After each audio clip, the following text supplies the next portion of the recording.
everybody. My name is Shane and I'm here on behalf of Morphy Auctions, and I'm joined today with Ian McCollum.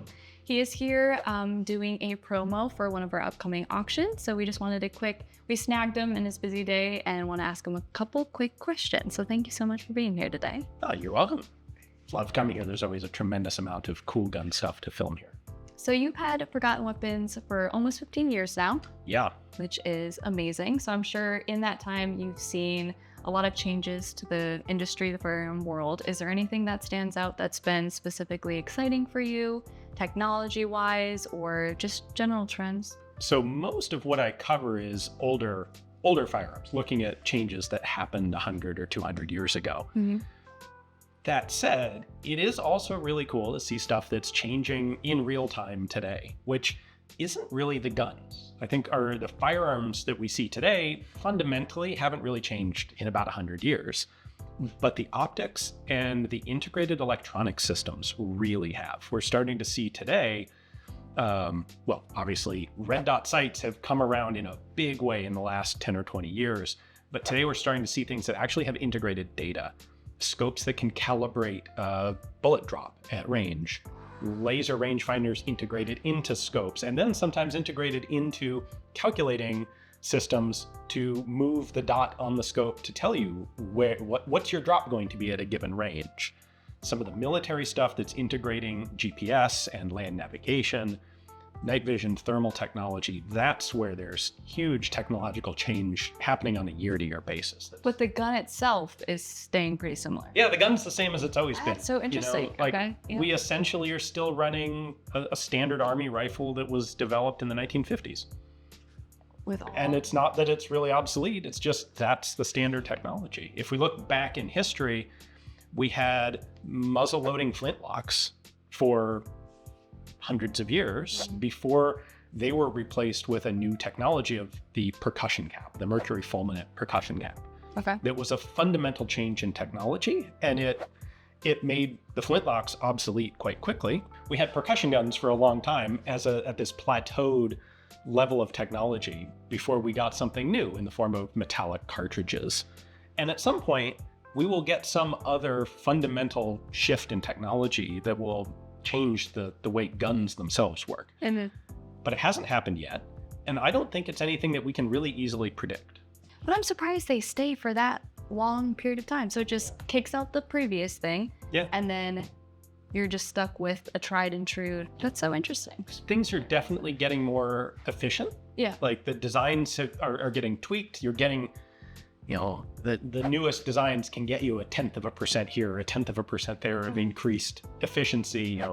Our gunpowder is a little better now than it was decades ago, but none of that really fundamentally changes how the gun itself works. Yeah, that makes sense. But what about caseless? The way caseless worked at first was they would take the bullet and hollow out the inside of the bullet and put the gunpowder in there, and the primer just on the back of the bullet itself. How long was it like that for? Not long. The problem is there wasn't a lot of space in the bullet. Okay. So they weren't very powerful. Right. And if you tried to make it more powerful, what would happen is the front end of the bullet would blow off because you'd have this thin cylinder of lead with the gunpowder. Oh, yeah. And it'd just separate. Yep. And yeah, that doesn't work so well. I'm gonna throw this question at you. Let me see what you think. Is there anything specific that you've noticed that the general public, whether you know firearms or not, is there any big myths that have been kind of consistent that you've seen? There's an interesting myth about how powerful military firearms are compared to hunting firearms that we see a lot in people who aren't really that much into guns. You'll hear a lot about like high-powered assault rifles. Okay. Compared to, oh, well, that's just a deer rifle. And the reality is, your typical deer rifle is far more powerful than your typical military assault rifle. The cartridges in hunting rifles have to be typically more powerful to effectively hunt animals that are way bigger than people. An elk can be a 500, 600 pound animal. You need a big cartridge to ethically kill an elk in one shot. And so, yeah, like your high-powered assault rifle is actually using a pretty dinky little bullet. And your great grandpa's old hunting rifle from 100 years ago is using this big honking thing that is tremendously powerful. So when you sit down to watch an action movie, can you get through them ever?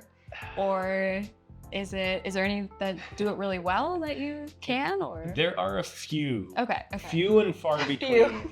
Most of them are not accurate. Okay.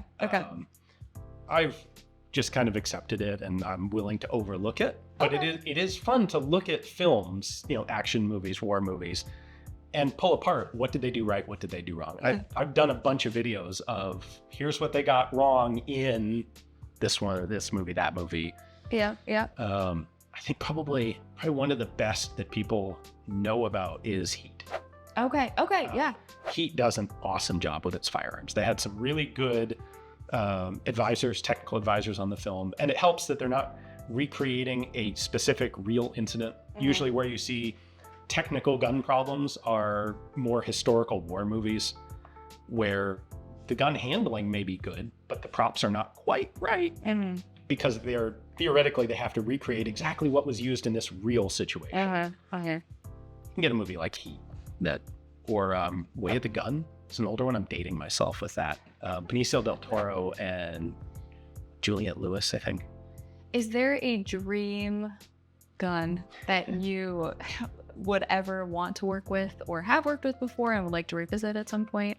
There have been guns that I thought would make really good videos, and I've gotten a chance to get a hold of many of them and done videos, and then kind of the theoretical list of what would I like to get my hands on at some point just kind of refreshes and updates.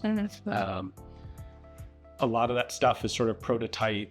There are only a few of them around. They're only going to exist in this one museum collection. And so eventually, it's not like I'm spending time trying to find one because I know where it is. It's at Koblenz in Germany, maybe.